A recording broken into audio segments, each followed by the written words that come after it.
அருள்மிகு திருவிக்கிரம சுவாமி திருக்கோயில், திருக்கோயிலூர், விழுப்புரம். மூலவரான திருவிக்கிரமருக்கு உலகளந்த பெருமாள் என்ற பெயரும் உள்ளது.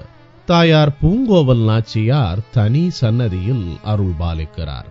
தலவிருட்சமாக புன்னை மரமும் தீர்த்தமாக கிருஷ்ணபத்ரா தீர்த்தமும் உள்ளது.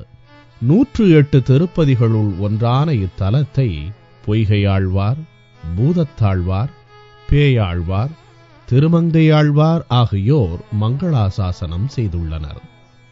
மகாபலி என்னும் அரசன் தனது குரு சுக்ராச்சாரியாரின் தலைமையில் மாபெரும் யாகம் நடத்தினான்.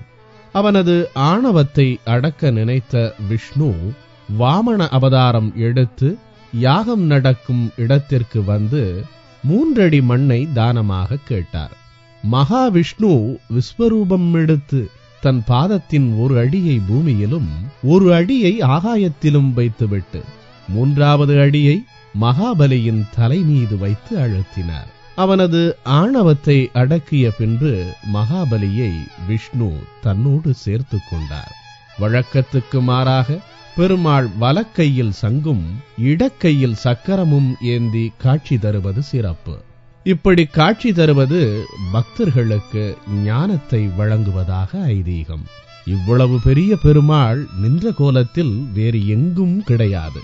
பொதுவாக பெருமாளை மட்டுமே பாடும் திருமங்கையாழ்வார் இத்தலத்தில் துர்க்கையையும் சேர்த்து மங்களாசாசனம் செய்துள்ளார்.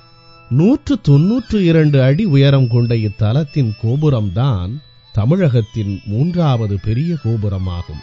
தமிழகத்தில் வாமனருக்கென தனி சன்னதி இத்தலத்தில் உள்ளது.